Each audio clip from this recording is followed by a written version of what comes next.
A C student can justify anything, and the worst part about it, they can believe the excuse. Don't look at me like that. Some of you guys have been defeated already in your life. You're saying to yourself, you know what, I got a GED, nobody wants me. I used to be an alcoholic, nobody wants me. My own father used to tell me I was no good, nobody wants me. I'll just work this little dead-end job and we'll figure out what's next, because I don't have anywhere to go. Some of you guys can relate to what I'm saying. Somehow, some way, you've disqualified yourself. I work with so many people and I can relate to it.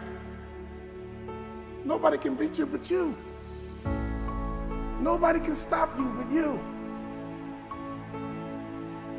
But the worst thing you can do is disqualify yourself. Now I'm 50 years old. I got a wife. I got kids. I got mortgages. I got bills. School is over. That's all about the real deal right now. You guys with me? Is there any excuse for an adult not to get an A out of life? So when you go to work, is there any excuse for you not to be an A manager? Is there any excuse for your store not to be an A store? Is there any excuse for you to go home and not to be an A husband? Is there any excuse for you not to be an A wife or a mom or a dad? Is there any excuse? Because we're not in middle school anymore. We're not in high school anymore. So on report card day, I came home and I would sit down with my mom and dad and I would make excuses about my C. Well, Mom, you know, I don't like the teacher, Mom, and the teacher doesn't like me. That's why she gave me a C. You know, my mom would say, that teacher didn't give you nothing. You earned a C. Nobody can stop you but you.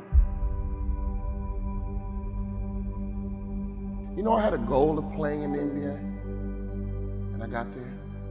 You guys know I had a goal of doubling my NBA income, and I got there. If you set a goal, and you make the intention that you're going to get there, do you know that you writing it down and looking at it every single day, you're 7 times more likely to achieve that goal? This is America, ladies and gentlemen. It can happen to you, it can happen for you, but you got to write these goals down, plain up on tablets, so they can be seen by men, and that woman is you. My father said, write your goals down, son, and I wrote them down. I said, Dad, I'm going to play in the NBA, and That's your problem, son. Your value system's screwed up. You're smart. This family's about being a student athlete. Rewrite your goals tomorrow and give them to me. He didn't yell at me. He didn't browbeat me. He didn't criticize me. He said, son, that's your problem. Your value system is screwed up. Redo them and give them to me tomorrow. You know, some of you guys can have more in life, but your value system is screwed up. You're more excited about Facebook and Instagram. But some of you guys, it's golf. You know, I go to work, man, I can't wait to hit that golf course. My father taught me something very valuable. But you know what? You will dwell in what you dwell on. You will dwell in what you dwell on. If you dwell on marijuana, you will dwell in marijuana. And you will get the weed smoker's reward. I thought about it the other day. I'm from Chicago. I've never been to a thug retirement party. Have you? I've never been to a thug retirement party. I guess I have. They're called funerals. What you dwell in, you dwell on. So can I give you a little bit of advice? Make sure your value system is good. Make sure your value system makes sense. People say all the time, well, what's most important to you? God, family, work. And I know what you're going to write down, but it's got to be real in your heart. Does that make sense? What was in my heart was sports, and that's no lie. My father said, redo your value system, son. It's screwed up. I redid it the next day. I said, Dad, you ready? Yeah. Okay, Dad. I'm going to graduate college in 4 years. I'm going to play in NBA. Anybody know why I ducked? My dad had a nice backhand. I said, I'm gonna play in NBA. This is what I said. I'm gonna make more money in business than I did in sports. You know what my father said? I like it, son. I like it. I want you to take those goals out and look at them every single day. Before I knew it, that 2.1 turned into a 2.9. Before I knew it, I got selected to be president of the journalism club, captain of the homecoming committee. Before I knew it, people began to recognize me not as an athlete, but as a leader in school. All of a sudden, I wanted a 3.0. I'm gonna get a 3.0. I'm gonna get a 3.0. And they were like, Walter, it's mathematically impossible. You know what I'm talking about? So I got as high as I can get, a 2.9. And I realized, you know what? I could have had a 3.0 easy if I would have taken advantage and been a little bit more mature in my past life. Some of you guys need to hear what I'm saying to you right now. Some of you guys used to be immature in your past life. Can I get a witness? Now you're not in middle school anymore. You're not in high school. Childhood is over, would you agree?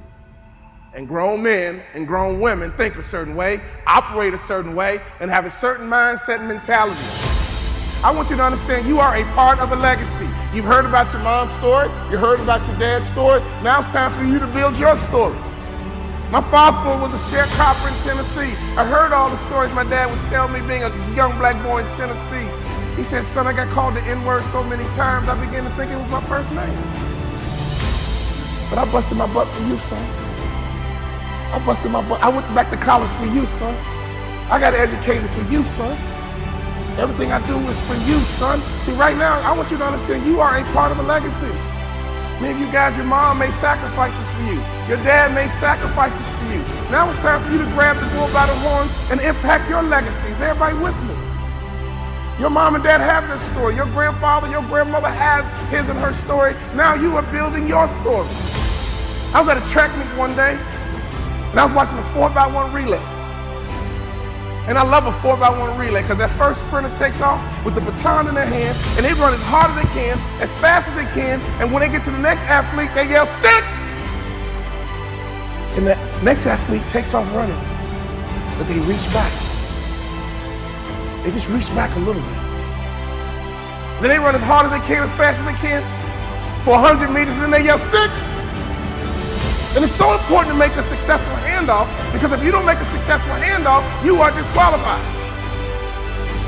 And the next athlete's turn is to run as hard as you can, as fast as you can, and then they yell, stick! And they hand it to the anchor. That anchor is Carl Lewis. That anchor is Flojo. That anchor is Usain Bolt. And that last 100 meters, whoa! They come around that curve, and all you hear is elbows and form, and they come down and cross that finish line. Oh! So I was at this track meet, and I saw them handing this baton. They kept yelling, stick! Stick! Stick! Stick!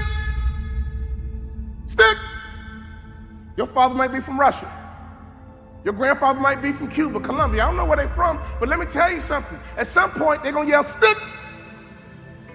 And that baton's in your hand. So we don't have time to be silly anymore, would you agree? We don't have time to play games anymore, would you agree? You gotta get that baton in your hand. You gotta run as hard as you can, as fast as you can. And every day in that car in the morning, my dad would just talk to me. Like, son, I'm from Tennessee, son. Education is very valuable. You cannot devalue education the way education is important, son. That's the way out. Education, working hard, education, getting trained. Smart families are training and development organizations masquerading as a family. Mom, dad, you are head trainers of a family. You know what my dad would say? Go get it, son, go get it. Be sweet, baby, be sweet, go get it. Go get it, be sweet, baby, go get it. Go get it, be sweet, baby. Go get it, be sweet, baby. Every time I left the house, my mom would say, be sweet, baby, be sweet. My dad would say, go get it, son, go get it. Go get it, son, go get it, be sweet, go get it, be sweet, go get it, be sweet, go get it, be sweet. My family had two core values. Go get it, son.